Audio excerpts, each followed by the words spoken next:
Hey guys, Almanzo Wilder had 5 siblings, and Farmer Boy, the book about his childhood, shows only 3 of them.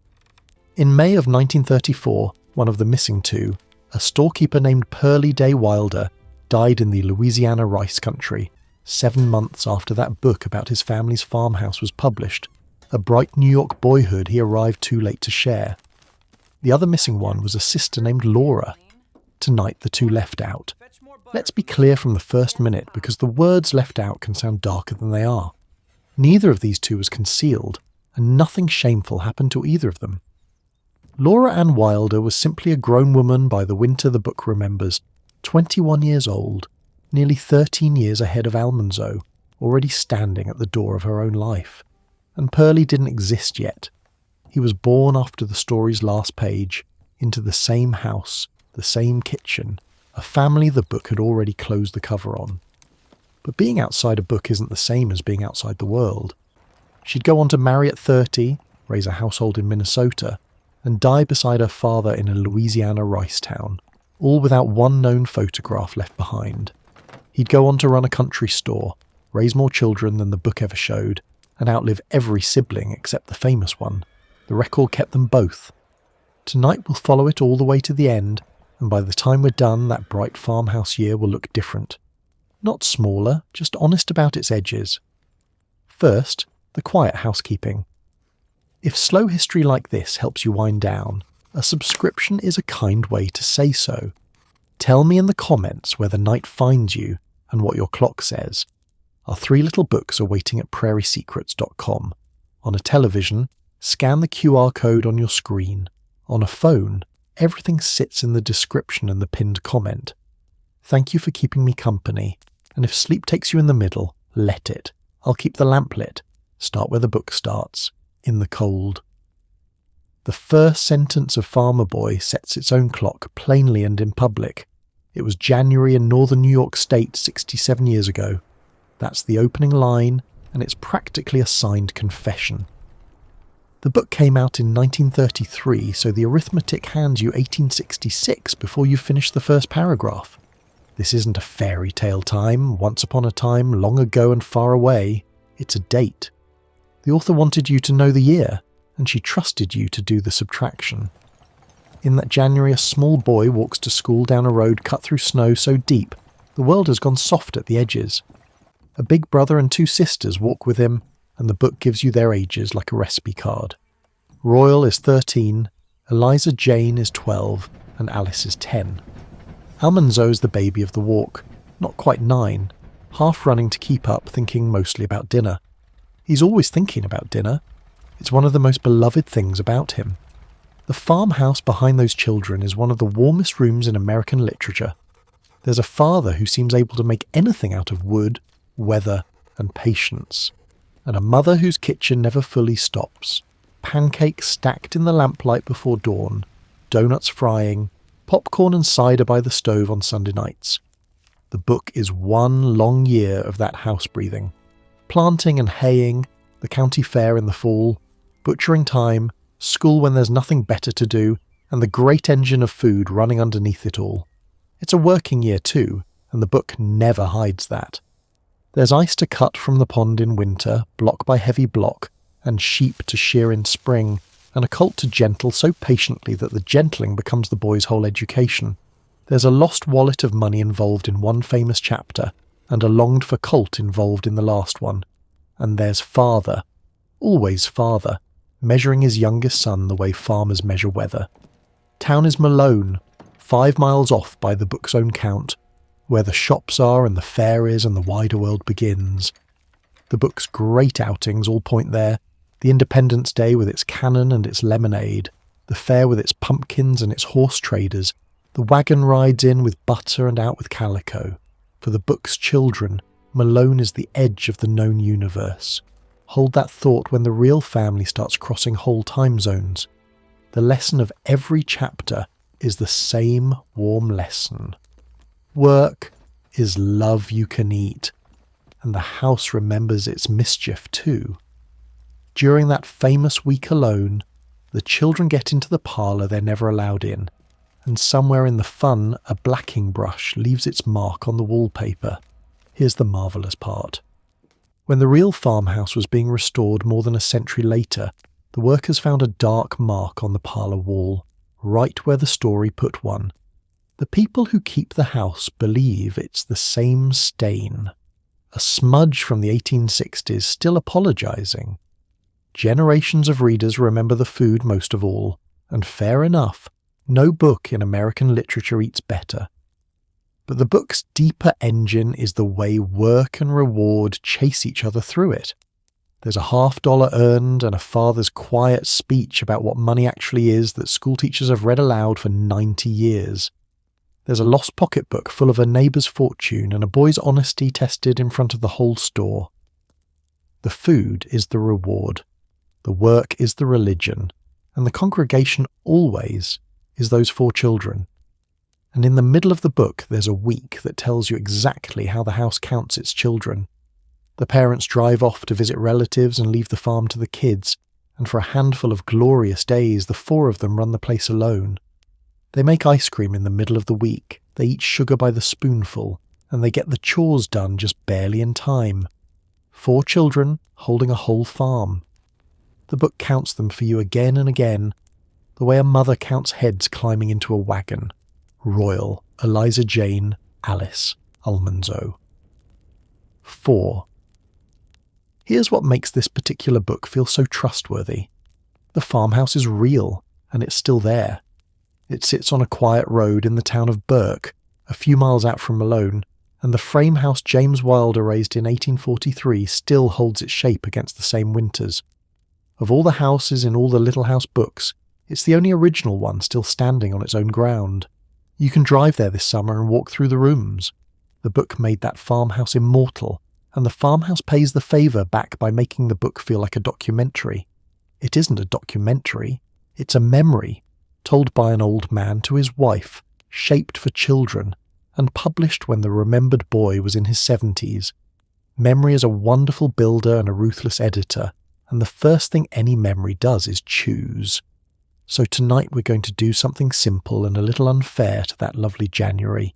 We're going to open the county records beside it and count again. Now set the book aside and open the record. James Wilder bought his piece of Burke back in 1840, a young man's purchase, under 100 acres of northern New York with the trees still on some of it. He cleared it, drained it, fenced it, and in the summer of 1843 he married Angeline Day, a schoolteacher's kind of young woman from a big day family. The new house went up that same year. Then the children started coming, and they kept coming, on and off for a quarter of a century. Laura Ann arrived first, in June of 1844, 10 months after the wedding, born into a house that probably still smelled of fresh lumber. Royal followed in 1847, the first boy, a hand for the barns before he could reach the latches. Eliza Jane came in 1850, and Alice in 1853, 2 girls close enough in age to share everything including grievances. Then, in February of 1857, came Almanzo, the winter baby, the one the world would eventually put on book covers, and then the house went quiet for 12 years. No more cradles, no more christenings, while the 1850s turned into the 1860s, and the older children shot up like corn. The farm prospered. Sheep and butter and horses and hops as the cash crop, the vines that paid in actual money. The 3 middle children went off to the academy in Malone when their district schooling ran out, Royal and Eliza, Jane and Alice, boarding in town during the week like the young ladies and gentlemen of a family that could afford it. That academy deserves a sentence, because it tells you what kind of family this was. Franklin Academy was the county's pride, a 3-story stone building in Malone where farm families with means sent their nearly grown children to be finished. The Wilder 3 studied there, and even the book lets this slip. Late in Farmer Boy, the older children pack up for the academy term, boarding in town all week and coming home on Saturdays, and Alice's studies include music and deportment. Deportment. There's a farm doing well enough to pay for its daughter's posture. The money behind it all was partly hops, which need a word of translation since most of us haven't farmed any lately. Hops are the bitter flowering vines that flavour beer, And in those decades, northern New York grew them the way Iowa grows corn now, a true cash crop, picked in a rush each fall and sold for money you could put in a bank rather than a cellar. Butter fed the family ledger steadily, and wool did its part, but hops were the crop that turned a good farm into a prosperous one. Remember them. They'll help end this chapter of the family's life. There was one brief season when the house held all 5 of the first family at once, the late 1850s, a 12-year-old Laura Ann minding a newborn Almanzo, while Royal, Eliza Jane and Alice filled the middle like stair steps. If the family was ever the crowded, boisterous thing the book's table suggests, it was then, a decade before the book's remembered year, with a completely different cast of ages. By the time the book's January arrives, that crowd had thinned to its second act. Then, in June of 1869, the cradle came back down from the attic.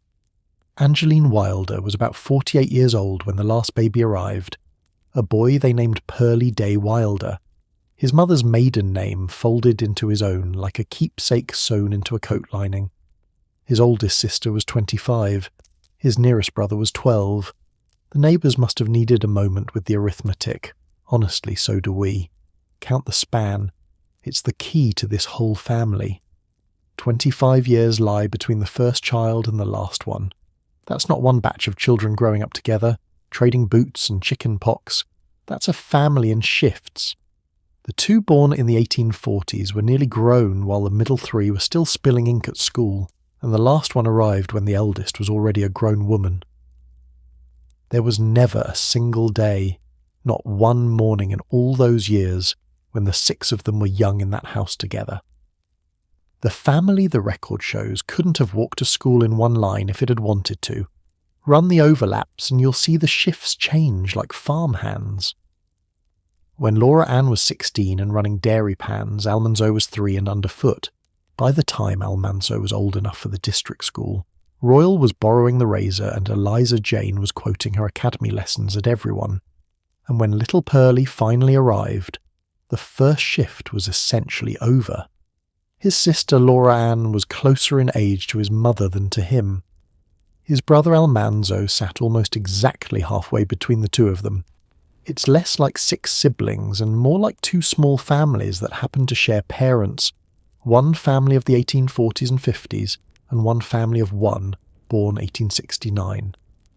Which means the book's 4 children walking to school aren't a lie so much as a portrait of the second shift, tidied.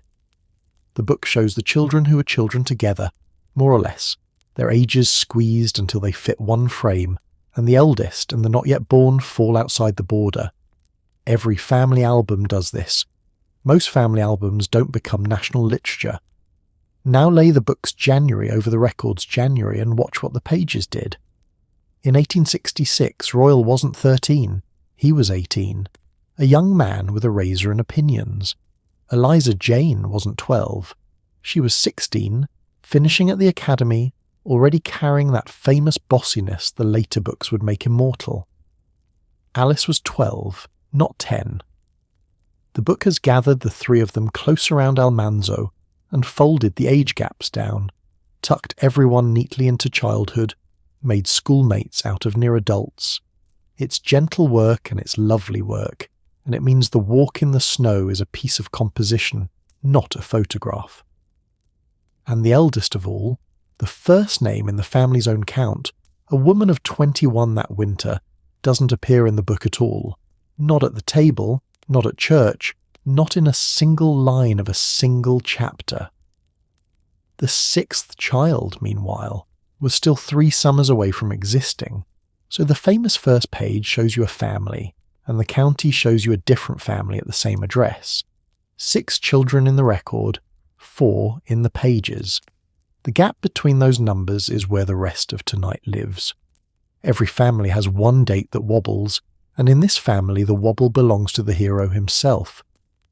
Ask the gravestone in Mansfield, Missouri, and Almanzo Wilder was born on February 13th, 1857. His death certificate agrees, the museum agrees, and so does nearly every book ever printed about him. But ask the census takers who actually climbed down from their buggies at the Burke farm, and you get a different answer. In 1860 they wrote him down as 1-year-old. In 1870 they made him 11. When New York State came through again in 1875, they made him 16. 3 official visits across 15 years, 3 strangers with pens, and all 3 of them point at 1859. The records disagree here, and honestly, both versions tell you something true about this family. The people who've spent their lives with the Wilder papers suspect the answer lies out in Dakota. To file on a homestead claim a man had to be 21, and when the land rush came, a 19-year-old with good horses and steady nerves had every practical reason to age himself up a couple of years and let the paperwork believe him. Once a birthday moves for the government, it tends to stay moved. It shows up on the wedding record, then the pension record, then the certificate, and eventually somebody carves it in stone, and the stone wins the argument for the next century. If that sounds underhanded, it wasn't, not really. The Homestead Law gave 160 acres of public land to any qualified citizen who'd live on it and improve it, and the qualifying age was 21. Nobody out on that line was carrying birth certificates, because for farm children of that era, there mostly weren't any. The family Bible was the birth certificate, and the Bible stayed home. A land office clerk asked a confident young man his age. The young man said 21, and the clerk wrote it down.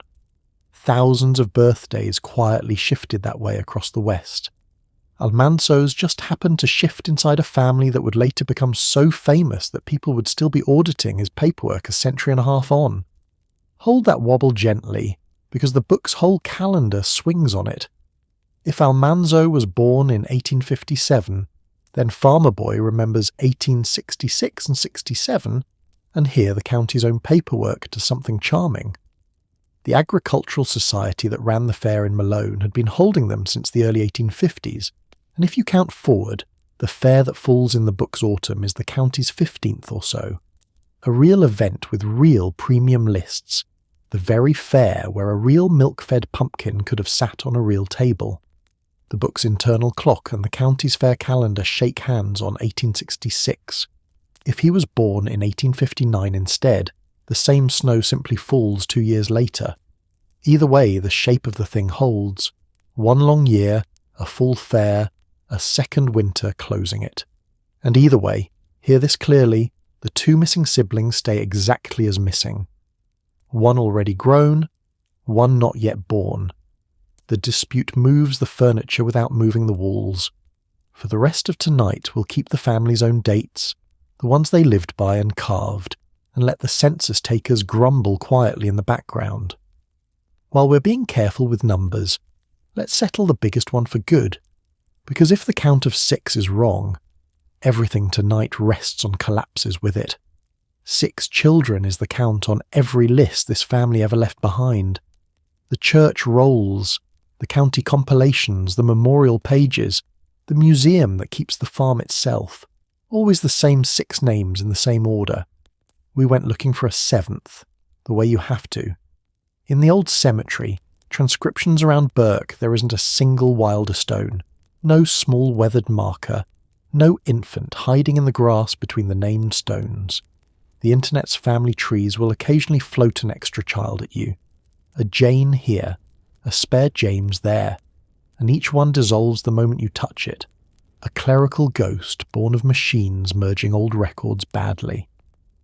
Between Almanzo and Purley lie 12 empty years, fair to wonder about, and the ledgers, fairly searched, offer nothing to fill them with. The count is the count. 5 brothers and sisters around Almanzo, 6 children around that table over the years, and it held up under every hand we could lay on it. Begin again with the firstborn, because the house was hers before any of the famous people got there. Laura Ann Wilder was born in June of 1844, the first baby of a marriage not yet a year old, in a farmhouse her father was still finishing around her. She was the trial run and the extra pair of hands, the child who watched the farm assemble itself piece by piece, the fields coming clean, the sheep arriving, the long barns going up board by board until the place looked like somewhere a book might someday be set. A girl born in 1844 spent her childhood the way eldest farm daughters did, half child and half staff.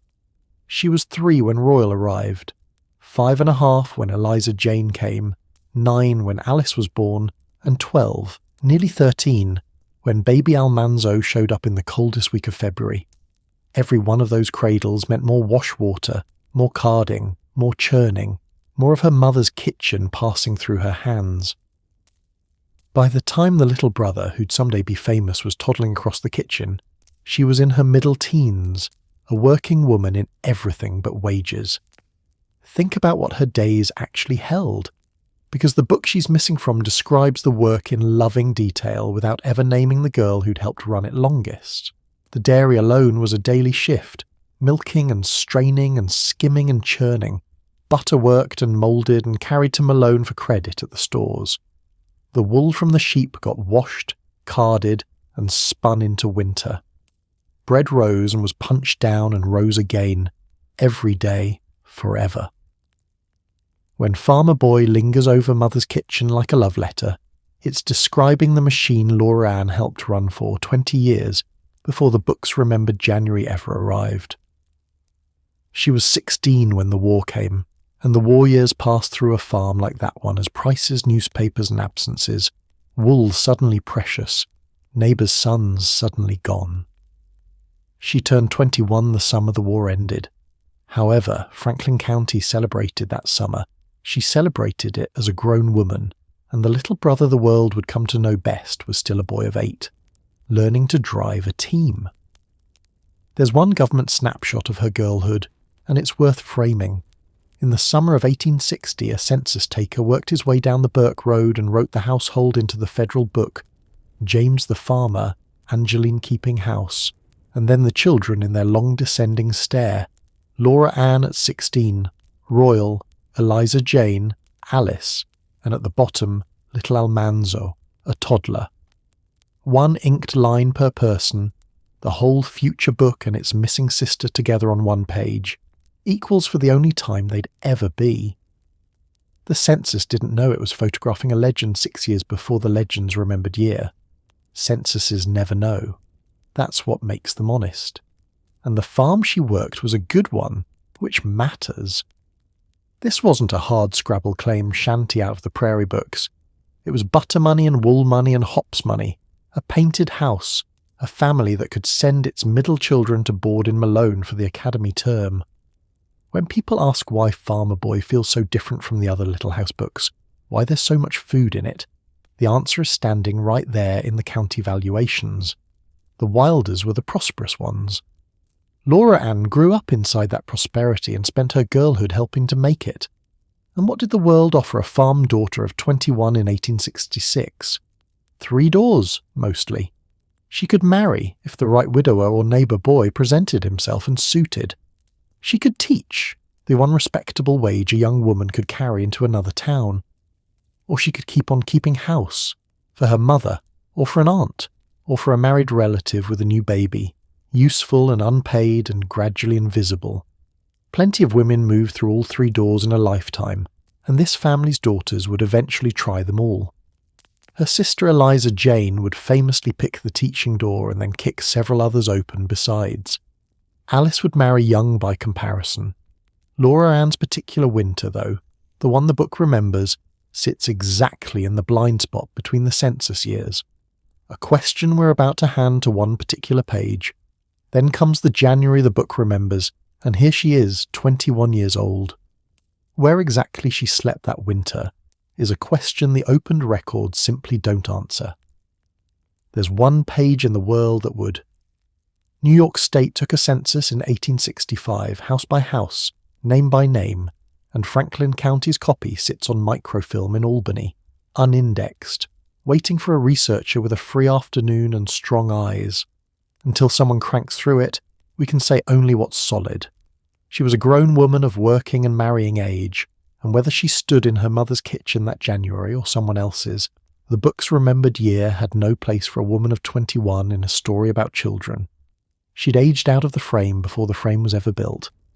One more thing about her, and it's the strangest thing in this whole story, though the strangeness hasn't arrived yet.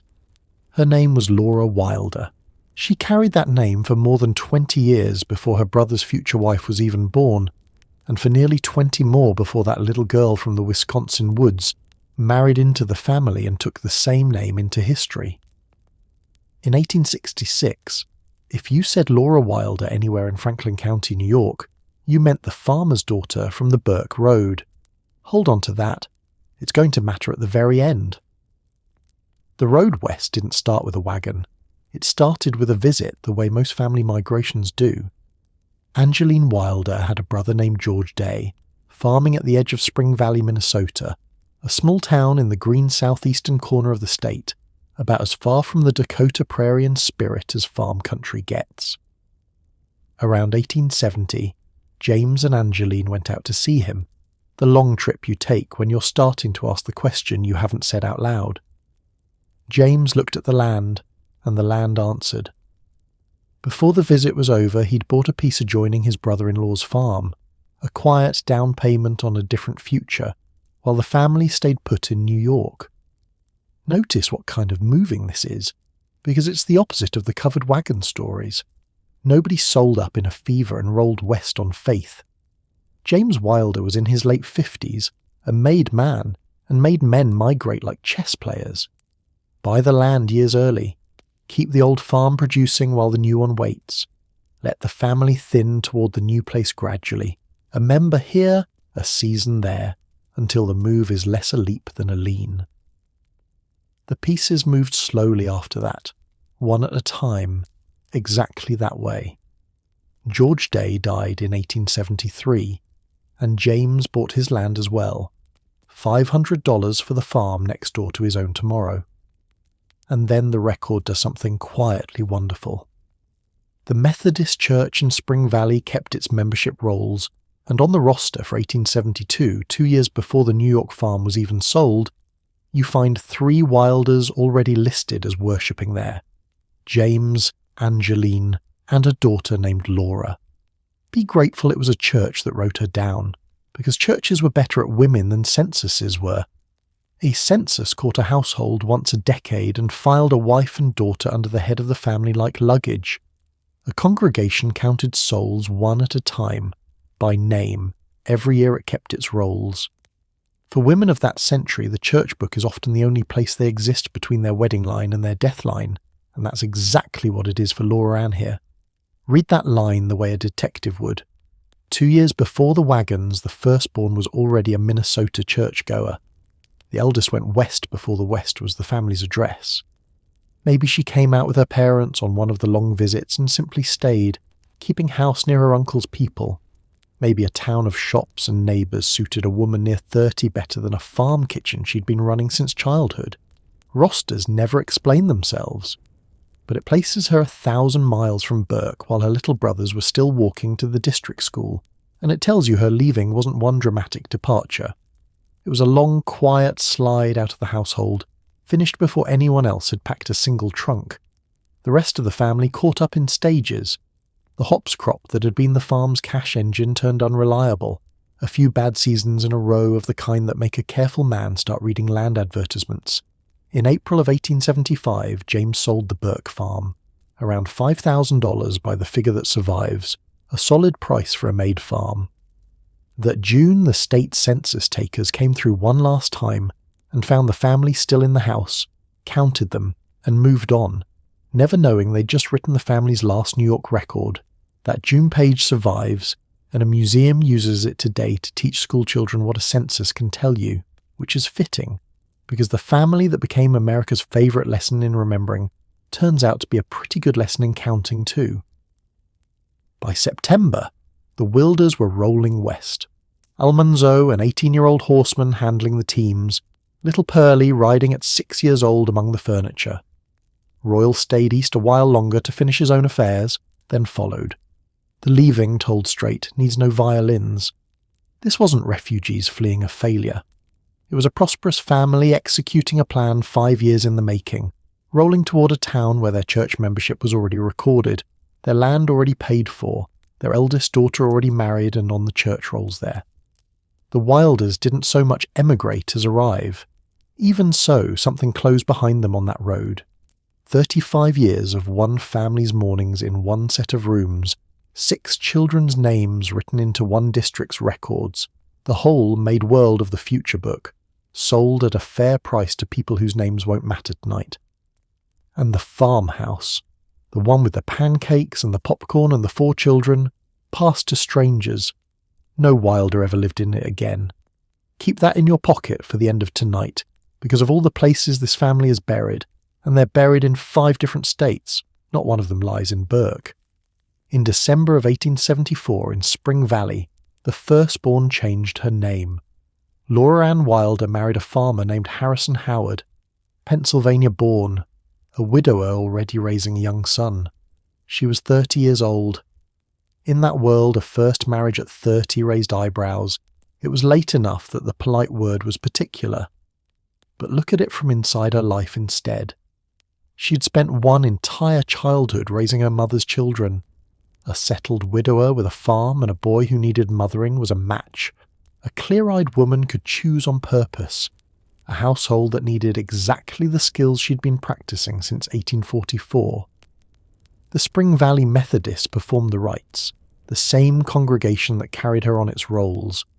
A word about what she was walking into, because a second family is its own kind of work. Kearney, the boy, had lost his mother, and the woman who married his father took on the running of a household that grief had already rearranged. Laura Ann had spent her whole girlhood raising other people's babies, her mother's. Now she began her married life raising another woman's son alongside her own to come. No storybook scenes come down from inside that house, but you can read her competence in the shape of the thing. The household held, the children came, the family stayed planted in that town for 2 decades. Her father put money behind that congregation the very next year. When the Methodists raised a proper church building in 1876, James Wilder's pledge of $50 stood among the largest on the subscription list. The old Burke tither planting his flag in Minnesota soil. That church still stands today, and it ended up becoming the town museum, which means the building the Wilders helped pay for is now the building that keeps their story. History has a sense of humour about these things. It just tells the joke slowly. The children came promptly to the Howard place. A daughter first, in 1876, and Laura Ann named her Angelina Esther for the grandmother, the family name handed down like the good china. A son followed who carried his father's name, then another daughter, then a last boy in 1881. Add the stepson, Kearney, and by her late 30s, Laura Ann Howard was running a household of 5 children in the same town as her aging parents, her own middle-sized farm family built in half the time her mother took. She'd done everything the world expected of an eldest daughter. She'd simply done it on her own clock, in her own order, 700 miles west of the farmhouse where she learned how, and noticed the small mirror in that first naming, because it's one of the only windows we get into her. The book would one day preserve her mother as an idealized mother, tireless at the stove. Laura Ann preserved her mother the older way, the way farm families had always done it, by handing the name Angelina to the next girl in line. One kind of monument gets printed. The other kind gets christened.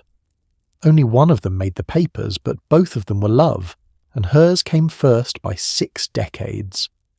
Go back now, 6 years before that wedding, to June of 1869, because the other missing sibling enters the story quietly, in the old house in Burke. The last of the 6 children arrived on the 13th of June, a boy, and they named him Pearlie Day Wilder. Angeline was about 48 years old. Her eldest daughter was 25 and her youngest son was 12. Whatever the neighbours said over their fences that summer, the family Bible simply added the line and closed again. Here's where the book's clock matters most, so let's be exact and gentle at the same time. Farmer Boy closes in the snow of a second winter. Its last chapters are sleigh loads of wood, hard drifts, hauling to town over packed white roads, and its final scene plays out with winter still on the ground. Whichever birth year you accept for Almanzo, that closing snow belongs to the late winter of 1867 at the earliest, 1869 at the very latest. Purley was born in June of 1869. Either way you run the calendar, he arrives after the last page by 2 whole years on the early count and by a season on the late one. He wasn't written out of the remembered year. He simply hadn't happened yet. You can't leave out a person who doesn't exist, and the book, to its credit, never pretends the family stopped with its own back cover.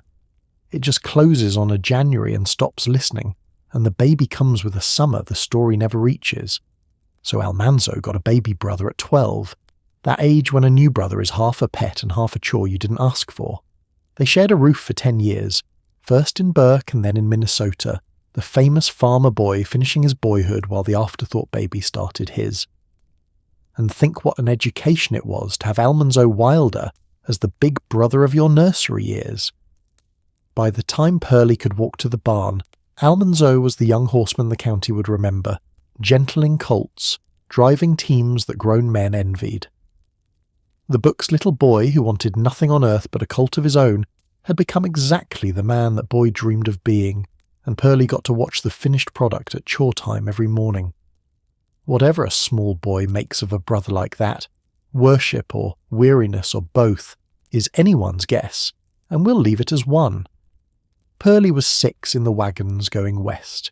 He grew into a Spring Valley schoolboy while Almanzo broke colts, the youngest face in a pew his father had helped pay for, the last child in a family that was already mostly adults, with nieces and nephews his own age beginning to appear around him.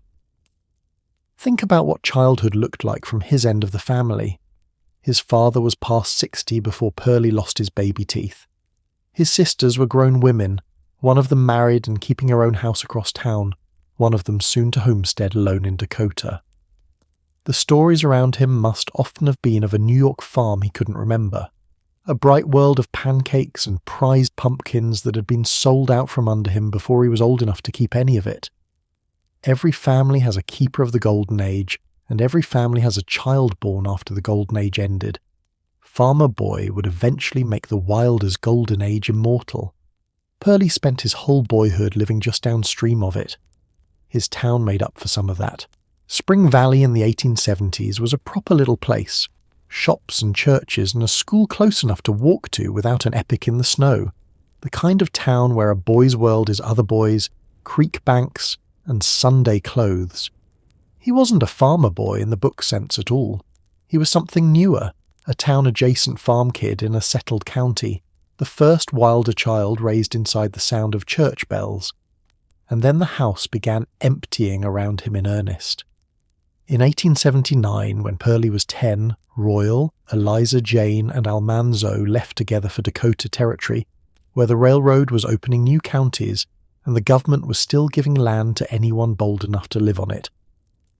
The brothers went for land and business, and Eliza Jane, unmarried and by every appearance unbothered by what anyone thought of that, went to claim a full quarter section of her very own. One of those single women homesteaders the Prairie histories love and the neighbours gossiped about. One autumn, 3 departures. The table that once seated the most famous crowd of children in American memory was down to an ageing couple and one small boy. After that, the middle of the family lived hundreds of miles of railroad away, out where Dakota was still being surveyed, and whatever a 10-year-old in a warm Minnesota farmhouse knew of their claims and their shanties and their soon-to-be legendary winters, he knew from a distance, second-hand, the way you know a story. Pearlie Day Wilder, born after the book's last page, was now living after the family too. The caboose child in a big quiet house, watching the road his brothers and his sister had disappeared down. That road had plenty more to say to this family, and in the end it would say most of it to him. But Dakota comes first, and Dakota is where the middle of this family became the story everybody knows, while the two ends of it, the woman in Spring Valley and the boy in the farmhouse, kept living the story nobody wrote down. Dakota, 1879. The 3 middle Wilders came into Kingsbury County with the railroad, right at the front edge of the land boom, when the town site that would become De Smet was still mostly surveyors' stakes and wind. Royal and Almanzo took claims side by side, and so did their sister, and that third claim is the one worth slowing down for. You already know the Homestead bargain from Almanzo's slippery birthday. Raw prairie free to anyone of age who'd file the papers, build a dwelling, break the sod, and stick it out for 5 years, with witnesses and sworn testimony at the end of it. It was the biggest wealth transfer of the century, conducted one nervous farmer at a time, and the Wilder brothers walked into it with good horses and a family bankroll behind them, which is more than most claimants could say. Eliza Jane Wilder rode to the land office at Yankton in August of 1879 and filed on 160 acres in her own name, a single woman 29 years old standing in line with the bachelors and the speculators, signing for her own quarter section. The law allowed it, but the culture side eyed it, and nothing in her file shows her caring. Her file grew into a little archive of her nerve. In her own letters she'd describe working outdoors for hours in cold that froze the mercury solid, a schoolteacher's hand reporting frostbite weather as calmly as attendance. Those letters sit in the National Archives now, in her land file, and they're among the best first-person paper any Wilder sibling ever left. The academy girl who'd studied Deportment in Malone spent her 30s proving up a claim in weather that killed livestock, and wrote it all down without one syllable of self-pity. Almanzo settled onto his quarter that fall, around the 1st of October, and spent the next 5 years turning Prairie into paperwork. His sister's claim lay just beside his own, brother and sister proving up next door to each other, which tells you the Wilders even homesteaded as a family. And when Almanzo proved up in September of 1884, the government asked its solemn printed questions, and the answers went down in ink that still exists in the National Archives today. Are you a citizen? Describe your dwelling.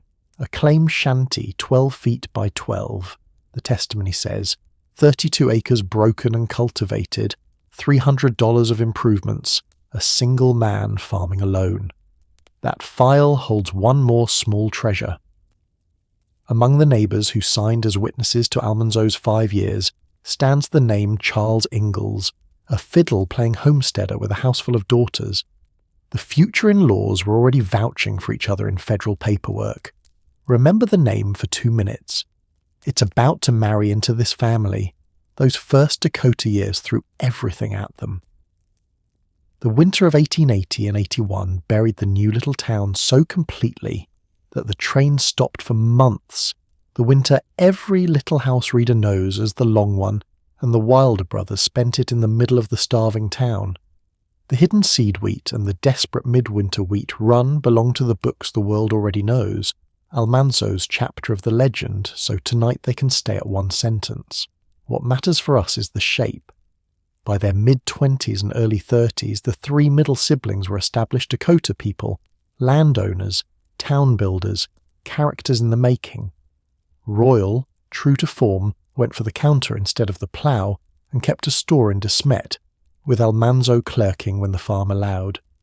And Eliza Jane, in the fall of 1882, let the town talk her into teaching at school. It went badly in the way schoolrooms sometimes go badly.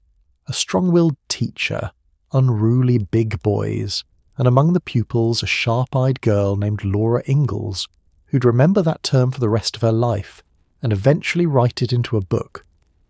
Eliza Jane finished the term worn through, closed the school, and went to Marshall, Minnesota to rest, because there was family there too.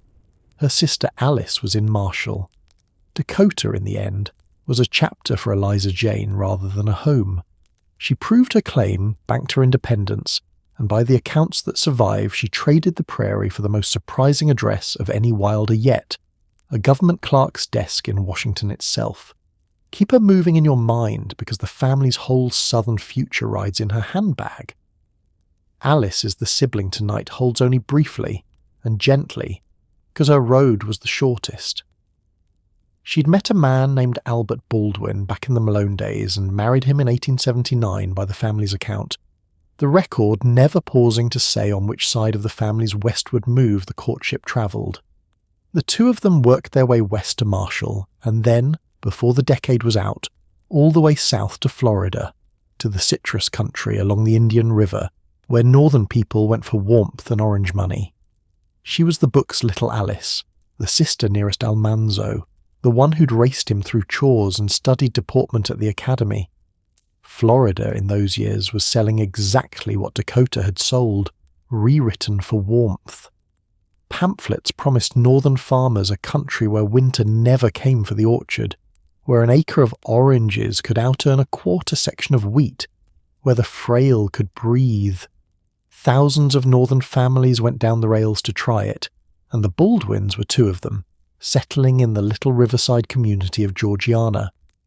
It's a long way from a snowbound academy town in New York, an entire climate away from the family's whole previous life, and Alice went anyway. The Wilder children, it turns out, all had the same walking foot. They just pointed it in different directions. She died there in February of 1892 at 38 years old. Of the 6 children in the record, the first one to go was the youngest of the book's 4. Do the family arithmetic on that winter and it aches quietly. Her parents were in Minnesota, past 70, too far for a funeral in any practical sense.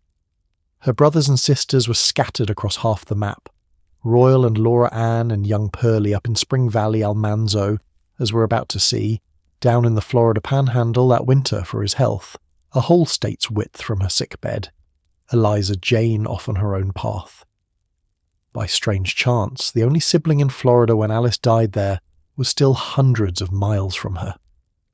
The bright schoolroom row from that remembered January had lost a member before the author of the future book had published a single word, and the family's geography quietly gained its first southern grave, an ocean of country away from every relative she had. There's a plainness to Alice's story that deserves its own respect. She's the sibling who simply lived a life, married, moved for opportunity like everyone else in the family, and died young of whatever the records never bothered to preserve. No legend, no claim file, no book. In most families that's every sibling. In this family it makes her almost exotic, the one Wilder child fame never touched at all, before or after. The book gave her 10 years old forever, racing Almanzo along a snowy road, and history gave her a grave by the citrus water, and there's nothing else, and sometimes that's the whole story a century keeps. The middle of the family took its other blows in Dakota. Almanzo married that neighbour's daughter, Laura Ingalls, in August of 1885, and the first years of that marriage read like a ledger kept by bad weather. Diphtheria came for them both in 1888, and diphtheria deserves its one sentence of respect, because the word has faded and the fear shouldn't. It was a throat infection that built a false membrane across the airway, the era's great child killer, and in adults it could reach beyond the throat and damage the nerves themselves. Both Wilders survived it, but it left Almanzo with a partial paralysis he'd carry in his legs the rest of his life. A farmer of 31 suddenly rationing his own steps. The next year took their infant son, days old and never named, and then a house fire on top of it, one loss folding into the next, while the drought years ate the wheat, and the debts compounded like weather. Dakota had given the Middle Wilders their land, their marriages, and their legend, and now it was taking its price. They had one child who lived, a small fierce daughter named Rose, born in De Smet in 1886. Keep her name especially. Of everyone in this family, she's the one who'll eventually hold the pen. James and Angeline rode out to Dakota to see the wreckage for themselves, a father past 75 and a mother nearing 70, surveying a son who couldn't fully trust his own legs anymore. What they offered was the old family remedy, the one that had worked since 1870. Come to Spring Valley. Rest inside the family for a while. And so, in May of 1890, the famous Wilders rolled into the little Minnesota town, moved in with the old folks, and gave the family its most crowded and most poignant tableau. Count who's in Spring Valley in 1890 and 91. James and Angeline, past 70 and past 65, still on the farm at the edge of town. Purley, now a young man of 21, the last child of the house. Royal, back from Dakota that same year, setting up a variety store on Broadway, the merchant brother come home, and now Almanzo, Laura, and little Rose, resting and mending for a year and a half under and around the parents' roof. Across town, Laura Ann Howard with her husband and her half-grown children, the eldest daughter who'd been in this valley longer than any of them. For about 17 months, nearly the whole surviving family stood inside one small town. It had never happened before, not once, not in Burke, not anywhere. The first shift and the second shift and the caboose, all within walking distance of one church bell. Sunday mornings that year come down to us as a cast list without a script. An old farmer and his wife in their regular pew, a limping Dakota son relearning his own body, a storekeeper brother with a fresh start on Broadway, a young man of 21 with no idea he'd one day be the last of them in the South, a married sister across town with a house full of half-grown Howards, and a small girl named Rose, watching all of it with the eyes that would later see the family into print. Almanzo used those months the way convalescing farmers do, slowly and stubbornly. The town years gave him back some strength and gave Laura and Rose a taste of settled life, schools and shops and relatives, after the wreckage of Dakota. The old parents got what aging parents quietly engineer, their scattered children under reachable roofs. Nobody in that town could have known they were living inside the family's final group portrait. That's the thing about last times. They almost never announce themselves. And notice who's standing in that congregation together. Laura Wilder, the farm wife of the first generation, and Laura Wilder, the future author. Two women with one name in one small Methodist town, and look how differently life had them arranged that year. The elder was 46, 16 years married, her children half grown, the settled matron of the family's longest address. The younger was 23, 4 years married, carrying the wreckage of Dakota and a little daughter, with every famous thing about her still decades ahead. If they sat in the same pew, if they traded so much as a recipe or a headache remedy, the paper trail kept none of it. The town kept its records by household, and the households were separate, and that's all the certainty anyone gets. It couldn't hold, of course. Family gatherings that size are way stations, not destinations. A limping farmer needed a farm he could work on his own terms. A proud couple needed a household that wasn't a bedroom in his parents' house, and 17 months of resting is about 16 more than farm people find comfortable. In the fall of 1891, Almanzo and Laura took Rose and tried Florida for his health, found the damp southern piney woods didn't suit them, and circled back to De Smet within the year, saving money and choosing, carefully this time, where the rest of their lives would happen. And in 1893, Spring Valley threw the family 2 weddings in a single year, and the second one bent the family's whole remaining road south. The first was royals. In March of 1893, the storekeeper married a widow named Electa, a settled second chapter marriage for both of them, and the couple made their life in Spring Valley from then on. Royal had finally planted himself back in the family's town for good. The second was Eliza Jane's, and nobody saw the shape of its consequences coming. In September of 1893, at 43, she married Thomas Jefferson Thayer, an older Spring Valley merchant, twice widowed, with 6 grown and half-grown children of his own. Thayer had money, and his money was moving south. He'd invested in the newest agricultural excitement in the country, the rice boom in southwestern Louisiana, where a young railroad town called Crowley was turning prairie grass into rice fields at a speed that made newspapers giddy. The town was barely 6 years old and already calling itself the rice capital of the world, the kind of place where the land office and the church raised their roofs the same season, and both stayed busy.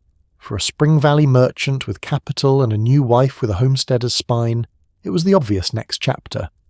The newlyweds went south to it, and in June of 1894, Eliza Jane, at 44, had a son there, her only child, a boy who went through life by the name Wilder Thayer.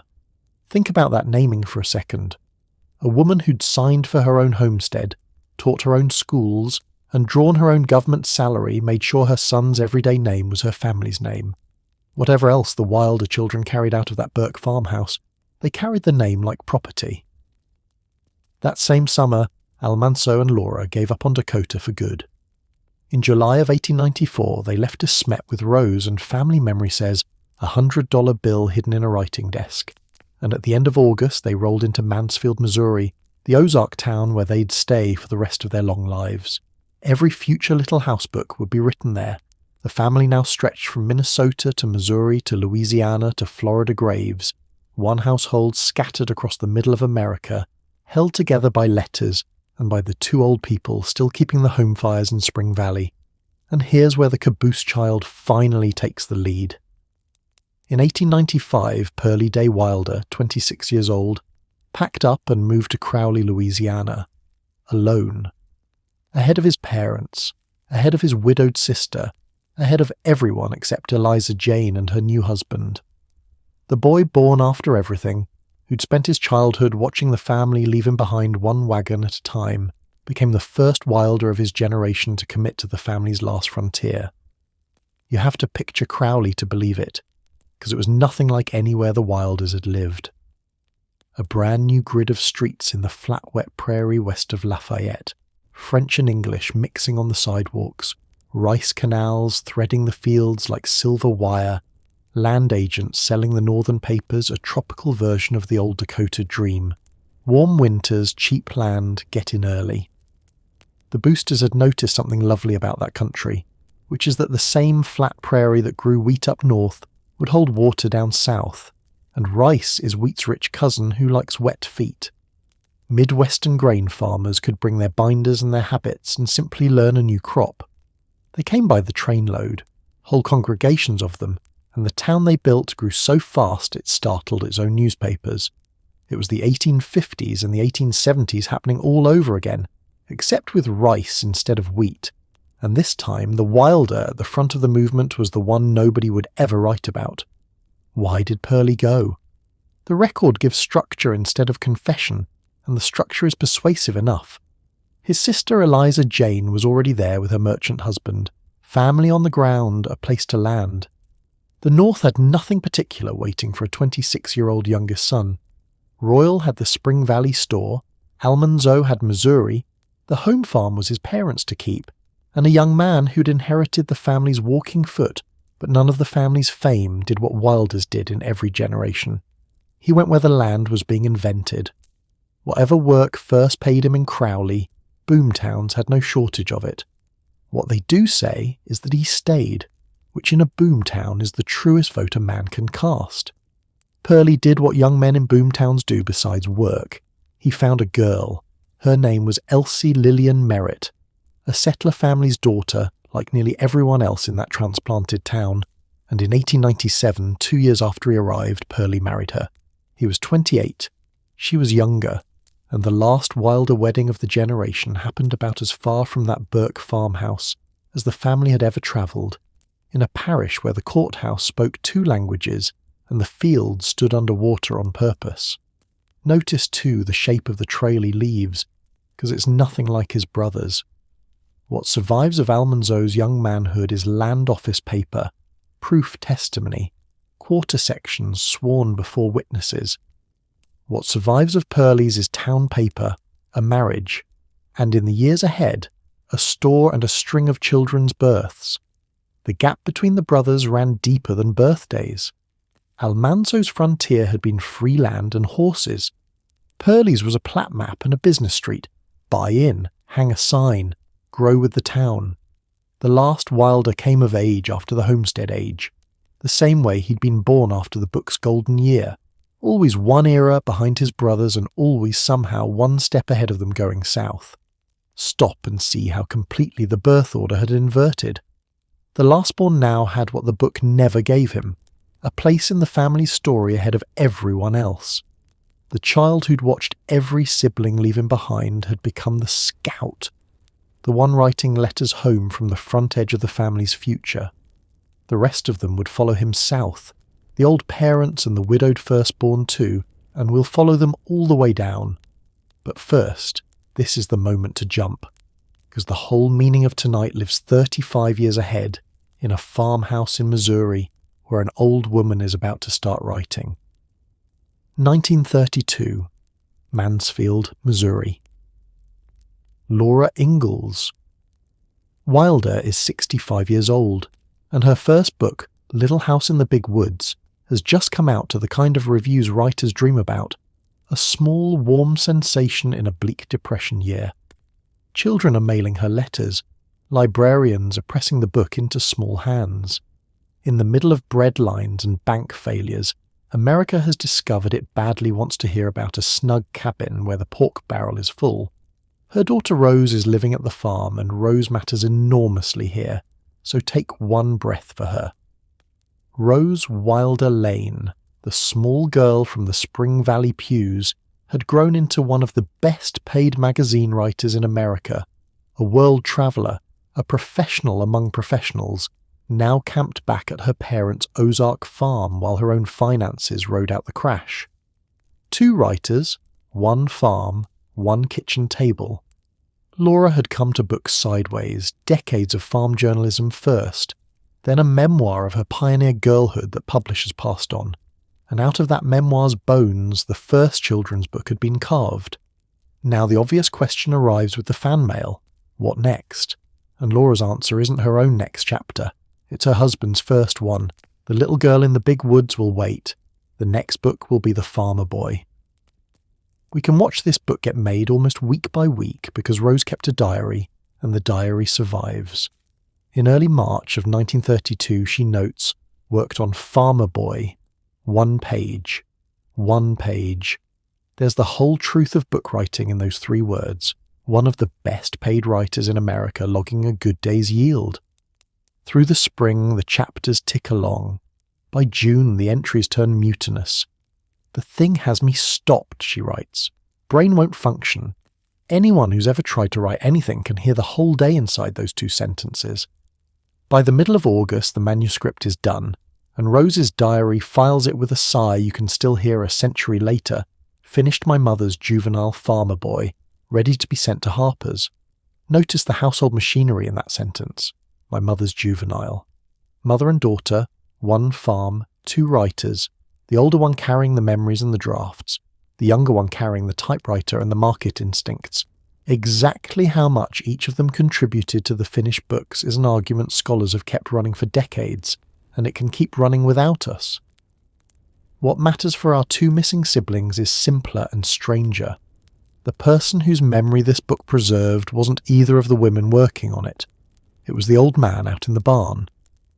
Then came the September surprise.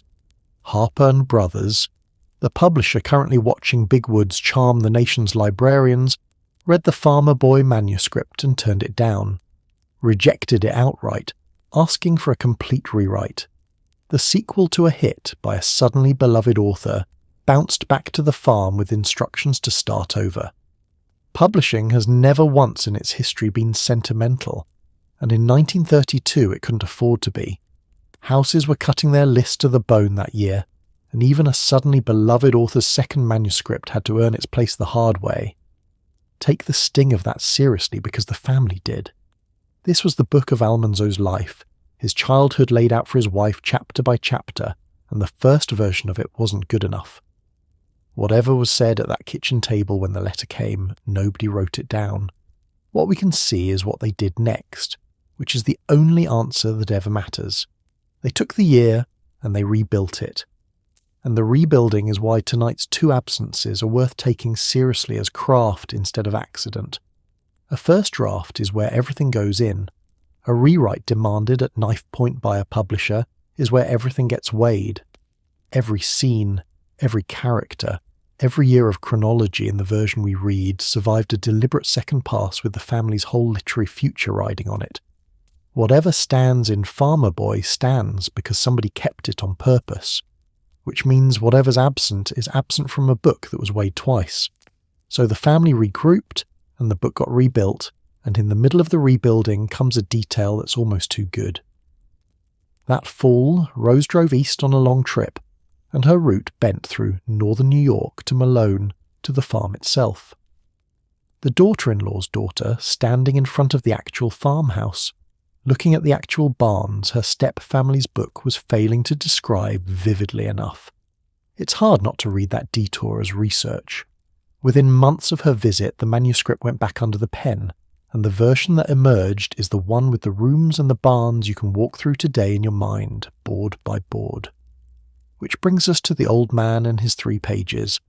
Almanzo Wilder was 75 years old, while his childhood was being drafted a room away. Laura had never seen the Burke farm as a child, never eaten in that kitchen, never carried water to those horses. Every pancake, every colt, every January morning in that book had to come out of her husband's memory, and her husband was a farmer, not a talker. Laura joked about it in a letter to Rose, in one of the most charming sentences she ever wrote. As for getting Manly to tell what someone said, have you heard of oysters? Manly was her name for him. The oyster talked anyway, eventually at kitchen table pace. And when words failed him, he drew. Almanzo put his childhood down as 3 pages of diagrams, the house, the barns, the outbuildings, every room and stall and door of the farm at Burke, drawn from 70-year-old memory in an old farmer's steady hand. Picture what was on those pages. The house drawn out room by room, the barns and the outbuildings set down in their places, doors and passages and distances, the geography of a childhood, drafted the way a farmer drafts to scale and to purpose. Keep those 3 pages in your mind's eye for the rest of tonight. They're the physical heart of this whole story. A man in his 70s mapping the world his baby sister and brother never shared with him, so his wife could build a book out of it. Very few objects in this family's story work harder than those pages, and their work isn't finished yet. The rewrite ran through the winter, the quietest season on a farm and the best one for pens. Picture the working parts of it. An old man's memory on call across the yard, a mother's manuscript pages, a daughter's pen moving through them line by line while the Ozark Ridge sat under its own January, the same month the book itself lives in, being rebuilt in the same weather. Rose's diary again, early February of 1933, finished pen revise of Farmer Boy, and in March finished Farmer Boy, full stop. Harper took the rebuilt manuscript this time. An artist named Helen Sewell dressed it in soft illustrations, and on the 1st of October, 1933, Farmer Boy was published at last, 67 years after its remembered January, give or take an argument about birthdays. The reviews were kind, the children were hungry for it, and the book began its long career of making 1 year on one New York farm feel like the sanest place in the American past. It's worth saying plainly what the finished book is, because the rejection and the rewrite could make it sound like a compromise. It isn't. Farmer Boy is many readers' favourite of the whole series, the fat, warm one, the one people reread in winter on purpose. The revision earned every one of those rereadings. But a book that good is a built thing, and built things have offcuts.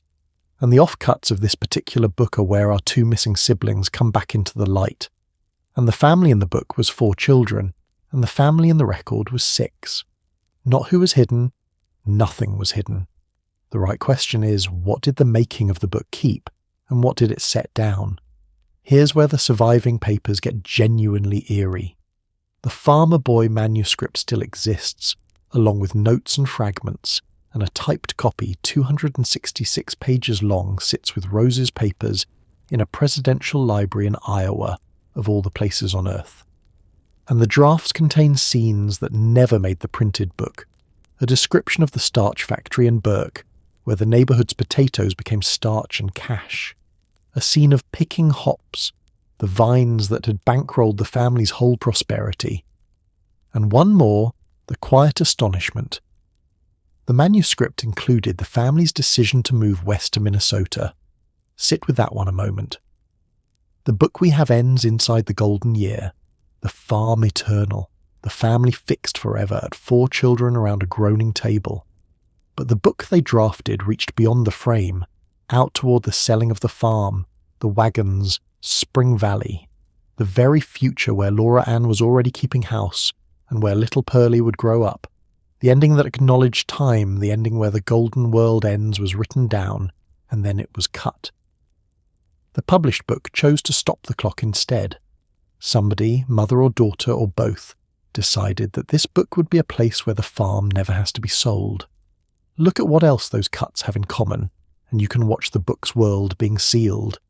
The starch factory and the hops were the machinery of the family's money, the cash engine humming behind all those wonderful meals.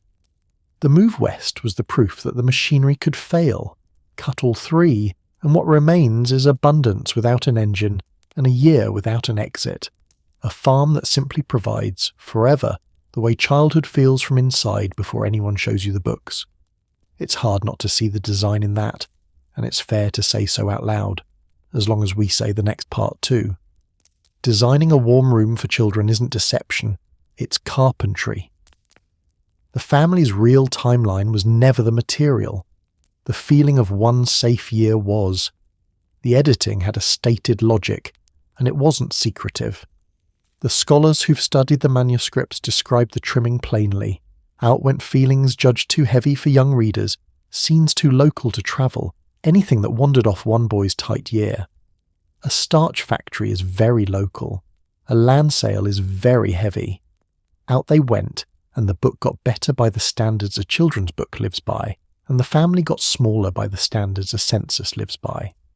Both of those things are true at once, and neither one required a single bad intention. And once you've seen the cutting room, the compressed ages stop being a puzzle too. A story for 8-year-olds works best when its children are children. So 16-year-old Eliza Jane becomes 12 on the page, and 18-year-old Royal becomes 13, and the schoolroom row tightens into one believable family of youngsters. It's the same craftsman's hand that cut the starch factory. Shape the material to the reader. Every children's author does it. The only reason it startles anyone here is that the family was real, and the real family kept records, and the records don't compress. Be fair to the book itself here, because the book never lies to you. Nowhere in its pages does Farmer Boy claim to be a complete household register. It never says these were all the children. It gives you one boy's year, and the people inside that year, and it closes.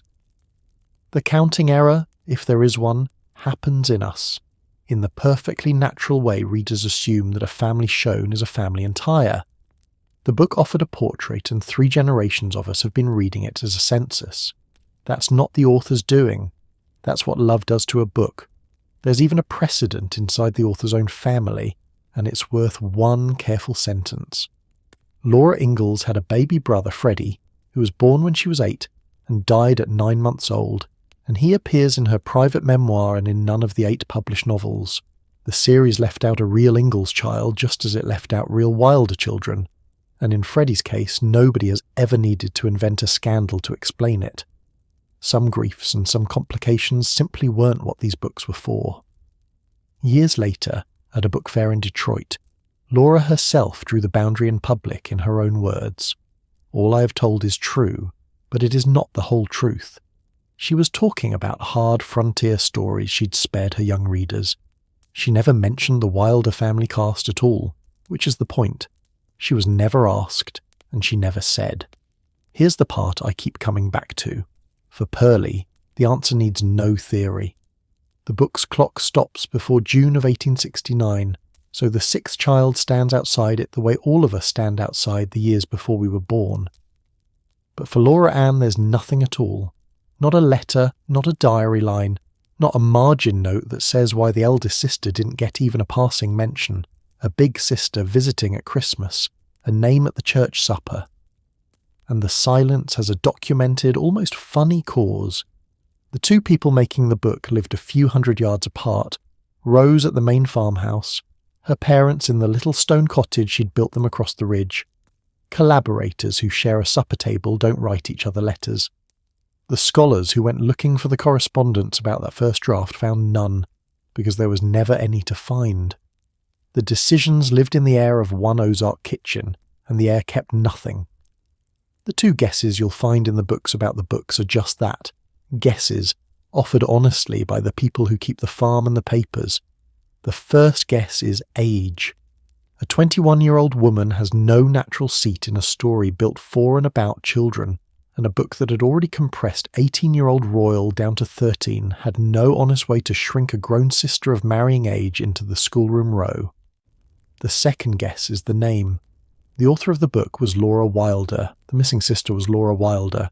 Perhaps a children's book with 2 Laura Wilders in it, one writing and one waving from the margins, was simply a confusion nobody needed. Either guess would have been reasonable. Neither one is documented. The honest sentence is the plain one. She was left outside the frame, and no one who built the frame ever said why. So now you know how the frame was built and who built it and what fell outside it. An old man's memory, a mother's pen, a daughter's typewriter, a publisher's rejection, a winter of revision, and a decision made at a kitchen table and explained to no one to let one golden year stand still forever. Hold the picture. 4 children fixed around a table in 1866, printed in 1933, permanent now, safe from time, and then let the calendar start moving again, because outside that frame time never stopped, and it was not gentle. We pick the family up where we left it, still in the north, about to turn south for good.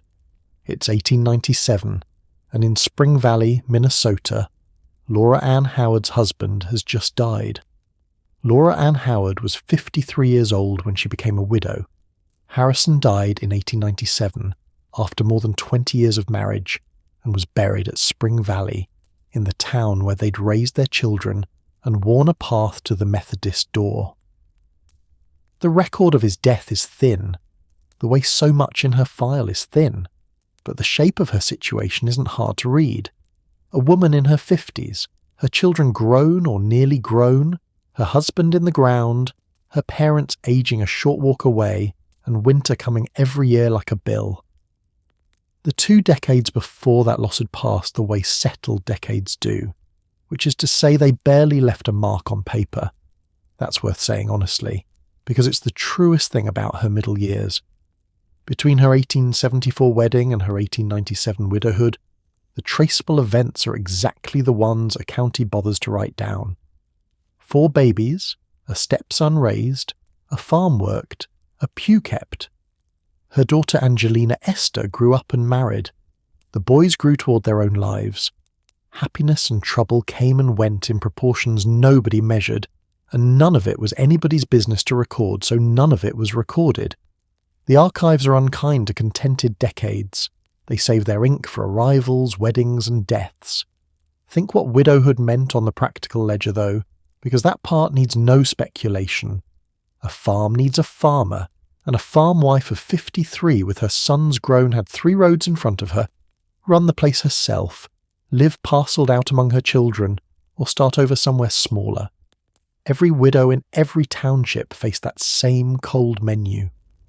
What Laura Ann chose, in the end, was a 4th road, the one her family had always chosen. She moved. And into that widowhood arrived her younger sister's letters from Louisiana. Eliza Jane Thayer was in Crowley with her merchant husband and her little boy, and by the account the family historians give, she campaigned. She talked her parents into the move, and Purley was already there proving it could be done, and the argument must have made a certain gleaming sense. Come south, where the winters are kind to old bones, rice money instead of snow, and family on both sides of the street. You have to admire the machinery of it, because it's the same machinery this family had used all century, just pointed at a new compass heading. In 1870, the advance agent was Angeline's brother George, and the destination was Minnesota. Now the advance agents were the family's own children, Eliza Jane with her Crowley connections and Purley with his young household, and the destination was the rice country. The Wilders never migrated blind. They migrated along their own bloodline, each move scouted by somebody who shared their name, the family throwing one of its own ahead like a grappling hook and then hauling the rest across. And the pitch out of Louisiana in those years was loud enough to reach anyone. The whole hymnal of American land promotion this family had heard sung for wheat and for oranges, now sung one more time for rice. Most families who heard it stayed put by their stoves. This family had never once stayed put by its stove. So in 1898 the last of the northern household folded its tents. James Wilder was 85 years old. Angeline was 77 or so. They'd been Spring Valley people for 23 years, pillars of a church they'd helped pay for, and they gave it all up for a railroad ticket and a promise of warmth. Laura Ann went with them, the widowed firstborn accompanying her parents on the family's last migration, exactly as she had been present for the first 1/4 century before. She had gone ahead of the family to Minnesota. She went beside them to Louisiana. Whatever else her life was, she kept showing up for this family's roads. The journey itself tells you how much the country had changed under this family's feet.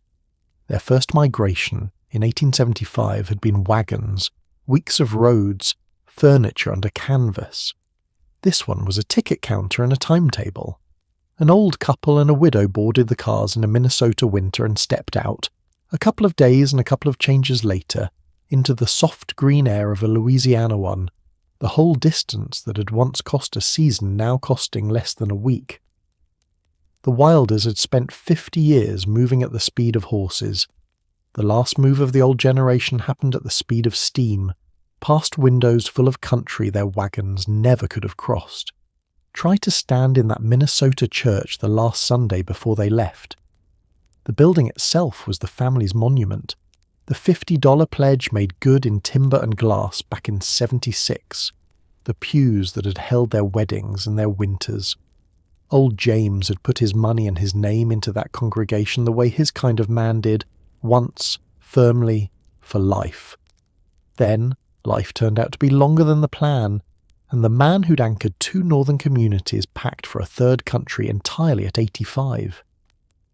Adventure or surrender, nobody wrote down which one it felt like. Both is how these things usually feel. Both. And then the train leaves anyway. Picture the arrival, because the contrast writes itself. 3 northerners stepping off the train into the flat green blaze of Acadia Parish, a town of new lumber and land agents, French spoken at the depot, the fields lying in shallow water under a sky with no hills in it anywhere. And waiting in that town, the family had sent ahead, Eliza Jane, 5 years a Crowley wife, with little Wilder Thayer beside her. Purley and Elsie, a year married, the young couple of the family's new country. For the first time since Spring Valley, the Wilders had regathered around a single town, and this one was about as unlike Burke as America could offer. The old parents, the widowed firstborn, the merchant's wife with her boy, the newlyweds, the family's last formation, assembled at last, with about a year of grace left on the clock. The old man had cleared New York timber as a boy, built one prosperous farm, transplanted another. Now he stood in a country where the horizon never bent and the crops grew standing in ponds. 85 years old and still willing to be new somewhere. He got about a year of it. On the 1st of February 1899, James Wilder died out at Memento, in the rice country a few miles east of Crowley, at the age of 86. The man who'd built the farmhouse and farmer boy, the father of the book, the one who could make anything, died about as far from that farmhouse as American geography would allow, in a parish he'd lived in for a matter of months. The arc of that one life is worth standing back from, because you'll rarely see a wider one in a single farmer. He was born while Madison was president, in the young republic's second generation. He cleared his land up near the Canadian line, built a farm good enough to become literature, transplanted it once at 62, and was trying rice at 85. The book would freeze him forever in his prime, the omnipotent father of the golden year, wise at the barn door, mighty at the harvest. The record gives you something better. It gives you a man who never once stopped moving toward the next field, and it lets him die facing forward in February, in a flat green country that couldn't have looked less like home. They buried James at Crowley, in the town's old cemetery, the first Wilder stone set in Louisiana ground. There would be more of them there soon, sooner than anyone wanted, and that plot of southern earth was on its way to holding more of Farmer Boy's real family than the state of New York ever would. 8 days later, by the account the family's chroniclers give, death came back to the same family and took Thomas Thayer, Eliza Jane's husband, at his home in Crowley, of the influenza people then called La Grippe. The name sounds almost quaint now, La Grippe, the grip, but it named a real terror. Influenza in that era came through towns in waves and carried off the old and the worn, with a speed that could put 2 coffins in one parlour before the first wreath wilted. In this family it did nearly that. 2 funerals inside 2 weeks. Eliza Jane, 5 years married, was suddenly a widow with a 4-year-old son. Angeline, 55 years married, was a widow at 77 or so. 3 states from every grave she'd ever tended. Sit with the household that was left standing that February. An old widow, a new widow, a small boy, a widowed eldest daughter, and across the parish, Pearlie and Elsie with a marriage 2 years old, the only branch of the local family not in mourning clothes. The Louisiana adventure was barely a year old, and had already cost the family its patriarch and a son-in-law. Whatever the pamphlets had promised about the gentle South, the funerals were running ahead of the rice, and then the year, having taken the family's oldest man, came for its oldest daughter. Before 1899 was out, Laura Ann Wilder Howard died at Crowley, 55 years old or a few weeks shy of it. On the exact day, the records disagree. One line of the family's paper says April, another says September, and with the town's newspapers from that year never scanned and the parish records unopened, honesty keeps the date loose. Even her death, the one event no life escapes recording, comes down to a smudged. What's certain is the year and the place and the nearness. She'd arrived in Louisiana in 1898. She was buried there before the century turned, in South Crowley Cemetery, 10 months or so after stepping off the train, within a season or 2 of her father. Of what took her, the papers are simply quiet, and all anyone can do is notice what sat in plain view. She died in the same town, in the same year, in the same season of family calamity that took her father and her brother-in-law, a year when Le Grip had already proven it knew the family's addresses. Maybe illness, maybe the plane wearing out of a hard-working body at 55, a parish register, a doctor's line, a newspaper notice. Any one of them could settle it, and not one has ever surfaced for her. She's the only one of the 6 siblings whose ending has to be written that carefully, and by now you'll have noticed the pattern. At every single turn of her story, the record keeps less of her than of anyone else at the table. Let the shape of her life stand complete for a moment, because nobody else is going to do it for her. Born June of 1844, the first child, in a farmhouse the world would love without ever meeting her. 21 and grown when the remembered year happened. West before the wagons, on a church roster in Minnesota by 28. A bride at 30, a stepmother the same day, mother of 4, a farm wife through 20 Minnesota winters. Widowed at 53, south with her parents at 54, dead in her middle 50s, in rice country, in the same year as her father, buried under her married name 1,000 miles from the farm where she was born. A complete American life, start to finish, and not one page of it inside the book that made her family famous. And count what those 55 years had actually witnessed, because her dates bracket an astonishing stretch of the country. She was born into a nation of candlelight and canals, and she died in a railroad boomtown on the edge of the electric century. She came into the world before her home county had ever heard a train, and she left it having ridden one across half the continent. Wisconsin, where her famous sister-in-law's story begins, wasn't even a state when Laura Ann was born. She was the family's first witness, present for all of it. The Burke farm rising, the golden year, the wagons, Minnesota, the scattering, the regathering, the South. If this family had ever wanted one person to tell its whole story, the person was her. Nobody asked, and then she was gone, first of the 6 to be born, second of the 6 to go. The father and the firstborn gone in 1 year. That's how the North ended for this family.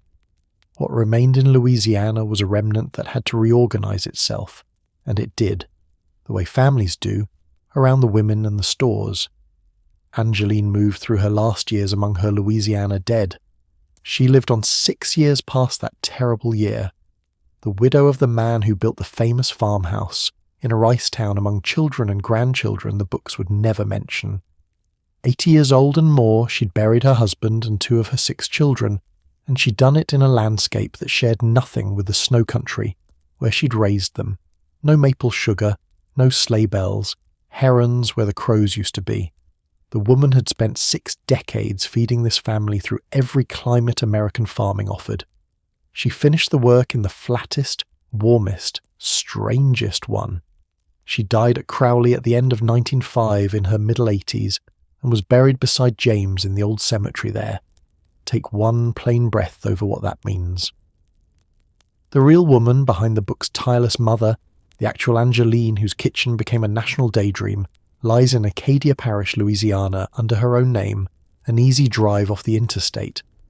Almost nobody who loves that book has ever stood at her grave, because almost nobody who loves that book has any idea it's there.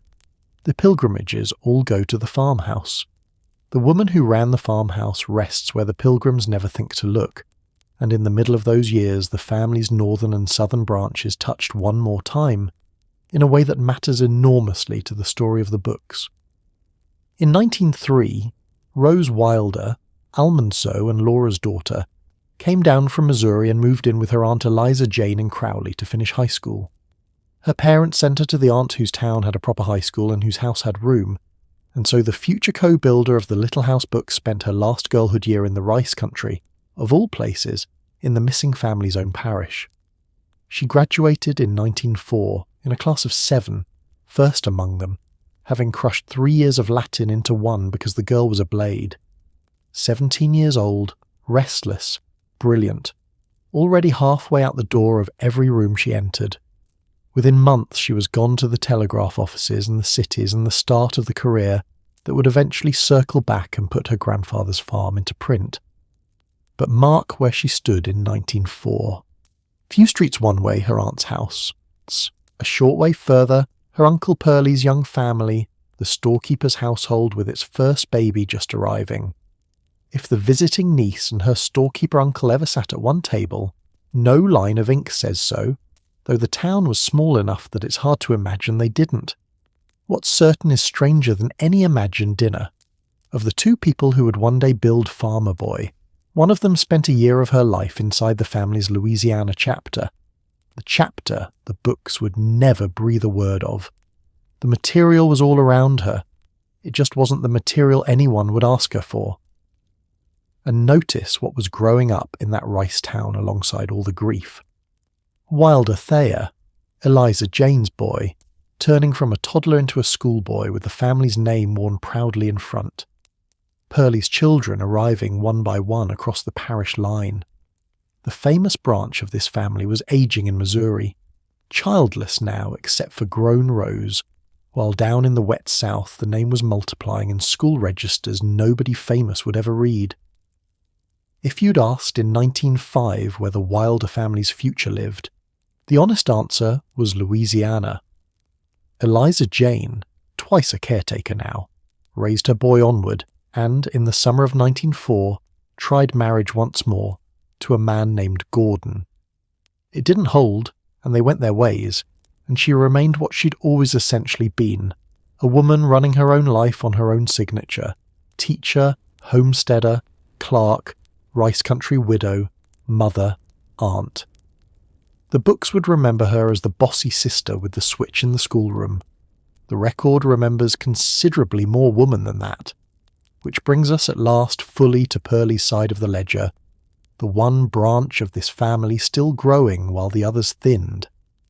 Sometime in these years, Pearlie and Elsie moved from the Crowley area west and north to Kinder, a smaller, newer town up where the rice prairie meets the longleaf timber, in country so newly organised that the parish it sits in, Allen Parish, wasn't even created until 1912. Kinder was the kind of place Crowley had been a decade earlier. Rails, sawmills, rice and room. A town still deciding what it was going to be. The Wilders, as ever, arrived while the paint was wet. And there Purley did the most durable thing of his life. He opened a general store. If you've never depended on one, a country general store needs translating, because it wasn't a shop, it was an organ of the town. Flour, coffee, boots, coal oil, seed, calico, candy, coffin sometimes, credit always. The storekeeper knew every family's appetites and every family's debts, carried farmers from harvest to harvest on his books, and stood behind the counter at the exact centre of the town's nervous system. It's quiet work with no legend to it. It's also the job that holds a small town together, and Pearlie Wilder did it in kinder for the rest of his life. And notice the family echo in it, because it's a lovely one. Royal had kept the store in De Smet and then the variety store in Spring Valley. Now the baby brother, still a schoolboy when Royal went off to Dakota, and never really his housemate at all, ended up standing behind the same kind of counter, weighing out the same coffee, carrying the same farmers on the same patient credit. Two Wilder brothers, born 22 years apart, never really boys together, and they grew up into the same man behind the same scales half a country apart. Blood finds its level. Even in a family this scattered, the trades repeated like family faces. The stores year ran on the rice year, and the rice year ran on water. Spring flooding and planting, the long green summer, the fall harvest when the parish's whole income came in at once, and then the settling season, when the farmers came to the counter to square the ledger and the storekeeper found out what kind of year he'd really had. Pearlie's fortunes rose and fell with harvest he didn't own, the way a town's merchant always half-farms every farm around him. His father had banked on hops, his brothers on wheat, and he banked on other men's rice. The family's oldest bet placed one more way. Day to day, his world was the bell over the door. Rice farmers in muddy boots at planting time, sawmill men on Saturdays, children with pennies at the candy jars, the talk of prices and weather in two accents, English and French, and the ledger under the counter holding half the town's winters in its columns. No claim shanty, no blizzards, no legend. A man who sold people what they needed and knew all their names. If nobody ever writes books about that man, it's not because he mattered less. It's because he stayed put, and stories, like this family, have always chased the ones who moved. And the children came, a real procession of them, the biggest family any Wilder of that generation made. A son, James, in 1903, carrying the old farmhouse builder's name into the new century. Gladys in 1905, Harold in 1909. Then a namesake, Pearlie Day Wilder Jr. in 1912, the mother's maiden name of Day handed down a second time, the way Angeline had once folded it into her last baby. The invisible brother was keeping the family's naming customs alive more faithfully than the famous branch ever did. Dorothy in 1914, and John in 1916, who didn't live, one small grave in the family row, the kind of loss that generation carried so often and mentioned so little. 13 years of cradles, in a family whose famous branch had known so few. Almanzo and Laura raised one rose and buried one unnamed boy. Royal's babies had mostly not survived. Eliza Jane had her one Wilder Thayer. And down in Kinder, the brother nobody counted was filling a house the old-fashioned way. 5 living children learning their letters and minding the store and growing up with Louisiana in their mouths. Elsie ran that crowded household through every rice season and every fever season, and if her name has appeared in exactly no books before tonight, add it to the roll now. She married the invisible Wilder and raised the family's biggest crop. Count them against the book for a moment. Farmer Boy shows 4 Wilder children forever seated at one abundant table. Pearlie and Elsie, the brother the book never reached, set more children than that around a Louisiana supper table. 5 who lived in a town no Wilder book would ever name. By the 1920s, there were more Wilders in the kinder school registers than there had ever been in the Malone ones at once. The family the book froze at 4 had, outside the frame, simply kept going. The last act of the 6 siblings runs on 2 calendars at once, and you have to hold both to feel it. The family's calendar and the book's. The family's calendar kept subtracting. Royal went first of the remaining, in April of 1925 back in Spring Valley, the storekeeper brother gone at 78, buried in the town he'd finally made home. He'd outlived the frontier that made him. The De Smet of his store counter days had books written about it coming, though he'd not lived to read one, and what endured of Royal in the meantime was quieter. The memory of a variety store on Broadway, a marriage that had known its own small graves, a stone in the Minnesota grass near the church his father helped raise. Of the 4 children in the famous walking to school row, the big brother fell first.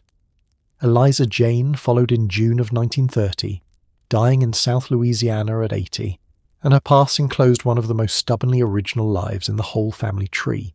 Schoolgirl at the Stone Academy, homesteader alone on the Dakota line, schoolteacher to a future author who'd pay her back with an unflattering portrait, government clerk in Washington, bride at 43, mother at 44, widow at 49, and unbudged by any of it. She was buried down south, far from her claim and farther from Burke. When she died, the row of 4 was down to 2, Almanzo in Missouri, and nobody else left north of him at all. Pause on what those 2 deaths left. After 1930, of the 6 children born in the Burke farmhouse, 2 remained. Almanzo, 73, famous in a way he didn't yet know was coming, on his Missouri ridge, and Purley, 61, behind his counter in Kinder. The first shift was gone entirely, the middle mostly gone, and the 2 survivors were the bookends, the remembered boy and the boy born after remembering stopped. If Missouri and Kinder exchanged so much as Christmas cards in those years, nothing on paper shows it. They were the last 2 people alive who'd shared that vanished household, and the space between their files stays quiet. And now run the book's calendar alongside, because this is where tonight's whole story tightens into one strange knot. 1930, Eliza Jane dies. 1931, Laura and Rose are shaping the first manuscript. 1932, Bigwoods is published, and Royal and Eliza Jane and Alice, all dead, begin their second lives as beloved characters in waiting. 1933, in October, Farmer Boy itself arrives, and 1866 comes back from the grave in a dust jacket. The family had spent 60 years scattering and dying, and now, at the exact bottom of that curve, the book began resurrecting them as children. Time was running 2 directions at once, forward through the funerals, backward through the printings. Picture the autumn of 1933 from the family's 2 ends. In Missouri, an old couple opening publisher's mail, the finished book with its soft illustrations, the boy on the cover who was and wasn't the man at the kitchen table.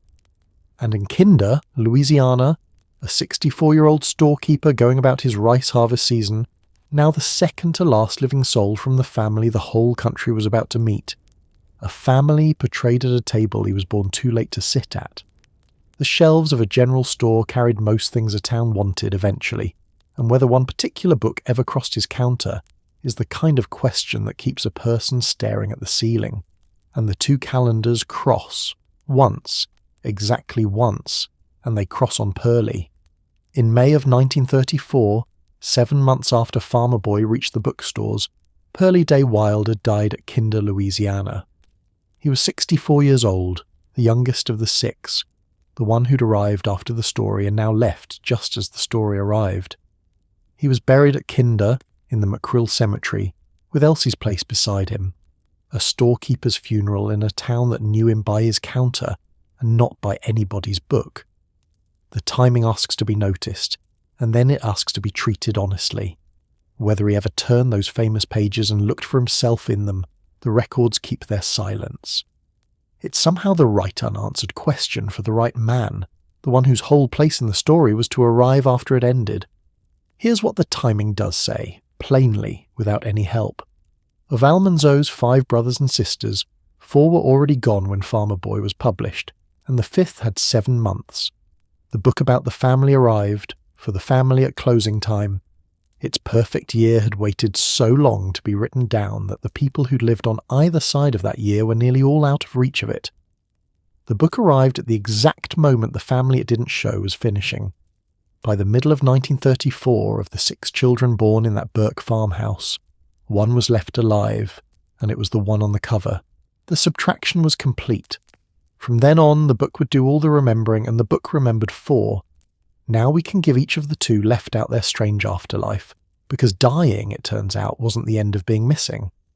Most people who get left out of a famous book simply stay obscure, which is its own kind of peace. These 2 weren't allowed even that.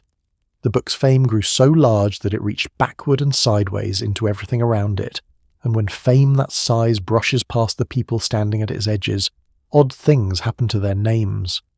For Laura Ann, the afterlife was absorption. Remember the promise from the beginning of tonight, that her name would matter at the end. Here's where it comes due. She'd carried the name Laura Wilder for 13 years before the famous one was born, and for 41 years before the famous one married into it. By every rule of first come first served, the name was hers. But books outshout birthdays. As the series conquered its century, the name came to mean exactly one woman, and the sister who'd worn it first fell into her shadow so completely that the world now files her under her sister-in-law. Online grave registries have to open her memorial page with a warning. In effect, this is not that Laura Wilder, because visitors keep arriving ready to be moved at the wrong grave. At least one photograph of her actual headstone circulates on the internet labelled with the author's name. Search engines ask politely for Laura Wilder of Spring Valley or Crowley, shrug and hand you sunbonnet pictures. She is, quite literally, hard to look up. The woman went first, and then the name followed. And here's the final twist of the knife, delivered by nobody, intended by nobody. One of the two standing guesses for why she wasn't in the book is that her name would have confused the readers. Whether or not that guess is true, and nothing on paper says, the confusion happened anyway. It just happened to her instead of to the book. The clarity of Farmer Boy was purchased, if the guess is right, at the price of one woman's findability, and even if the guess is wrong, the price got paid all the same. Every search that lands on the wrong Laura pays it again. And there's one more absence in her file, softer and sadder than the rest. Nobody has ever produced a photograph of her. Her parents sat for portraits that survive. Her sister Eliza Jane's face is known. Even Purley left family pictures in Louisiana albums. For Laura Ann Wilder Howard, first child of the family, wife, mother of 5, counting her stepson, there's a name, a roster line, a marriage, a cemetery, and no face. If a likeness exists, it sits unlabelled in some descendant's drawer, waiting for an attic afternoon that may never come. If you go looking for her today, the road is real but narrow. Crowley keeps her in its southern cemetery under the name Howard, an easy detour off the interstate for anyone driving the rice country. Spring Valley keeps her wedding in a church register and her husband's stone in its grass, and Albany keeps the unread page. That's the whole earthly estate of the first Wilder child. 3 towns, a few lines, and a name that needs a footnote. So her absences stack, one on top of another, each one ordinary, the total something else. Left out of the book, for reasons never written down. Left out of the albums, or at least of every album anyone has opened. Left off the day-to-day maps of the family story, because the story's own author wore her name better.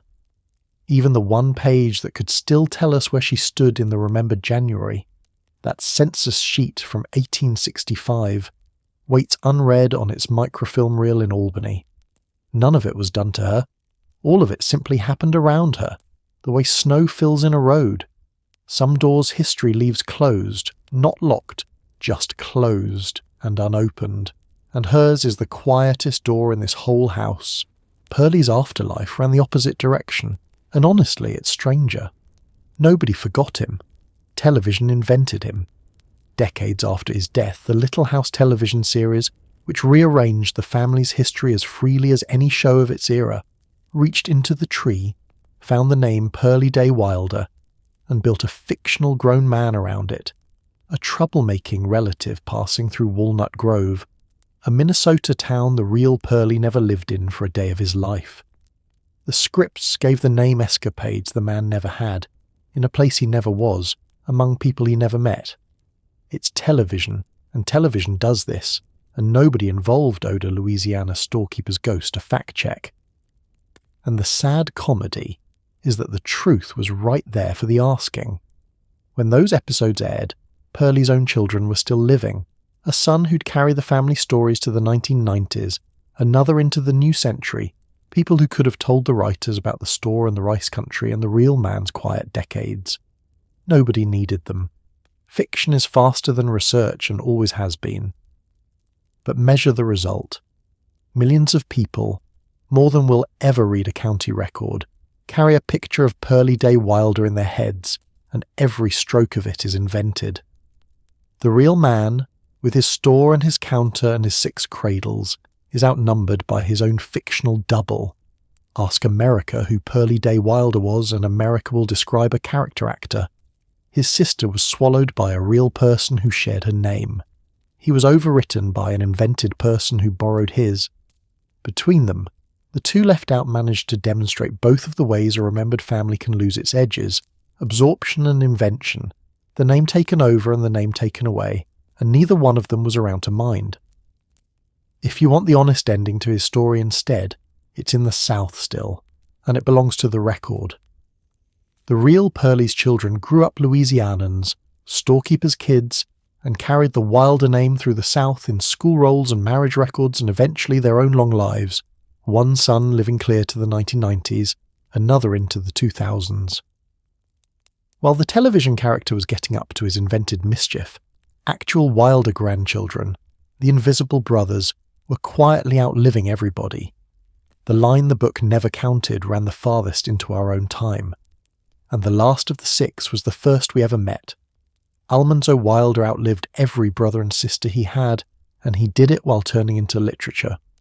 Through the 10 years after Farmer Boy, the rest of the series arrived book by book, the little houses multiplying across the Prairie states until the set completed itself in the middle of the war years, and the later volumes gave the world a second Almanzo, the young Dakota horseman with the beautiful Morgans who drives through blizzards and courts.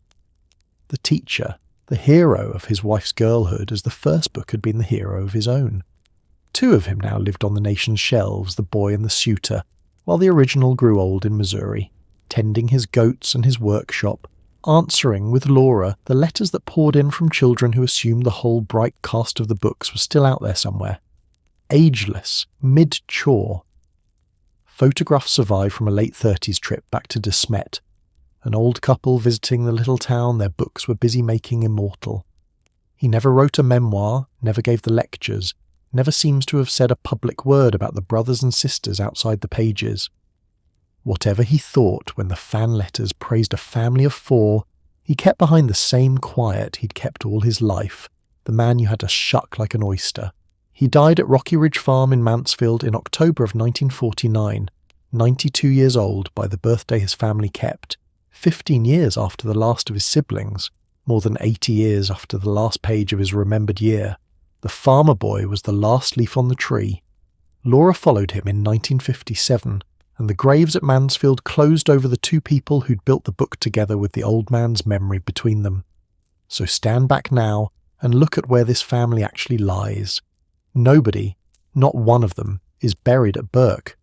The farmhouse the book sanctified keeps no Wilder bones anywhere near it. Royal and Harrison Howard lie at Spring Valley, Minnesota. Alice lies in Florida by the citrus water. James, Angeline and Laura Ann lie at Crowley. Eliza Jane lies at Lafayette. Pearlie and Elsie lie at Kinder. An unnamed baby boy lies at De Smet, South Dakota. Almanzo and Laura lie at Mansfield, Missouri. 5 states, none of them New York. The family that American memory has seated forever around one New York table, scattered so completely that the table is the only thing left standing there. And the farmhouse is still standing. That's the last turn of the road tonight, and the gentlest one. The farmhouse survives, restored on its own ground, the only original Little House home still where its book put it. When the restorers rebuilt the great barns, they worked from Almanzo's own hand. Those 3 pages of diagrams an old man drew in Missouri for a book that nearly didn't happen. Visitors walk through the rooms every summer with the book's 4 children bright in their minds, and in the parlour there's a dark little mark on the wall, believed by the keepers of the house to be the stain from a thrown blacking brush, still there, still apologising, a smudge of the golden year you can stand in front of. 6 children were born to that house, in 2 shifts, across 25 years, a family so long in the making that it could never once fit in a single photograph, let alone a single year. The book kept 4, the ones who could be children together in one remembered January, and it kept them so well that the whole world knows their breakfasts. The other 2 were never hidden and never lost. They were just alive at the wrong hours for the story, one grown before its January opened, one born after its last snow melted. Laura Ann Wilder Howard, the firstborn, who went ahead of the family all her life and lies beside her father in the rice country. Pearlie Day Wilder, the lastborn, who followed the family's road farther south than anyone and kept a store at the end of it. 5 siblings, 3 in the book, all 6 in the record, and now all 6 with you. The next time you see that famous farmhouse, in the book or on the road through Burke, you can do what the census takers did and count past the pages. There were more places at that table than the story needed. There always are in every family story, the grown sister already out the door, the baby not yet imagined, the ones the frame just misses. That's not a flaw in the book. It's the difference between a book and a family, and tonight for once the family got the longer count. Wherever you're listening from, thank you for keeping the late shift with me. The lamp's low, the record's closed, and the 2 who waited outside the story have had their evening in it. Sleep well, and if you dream of a long white road through the snow, let there be 6 children on it. Good night.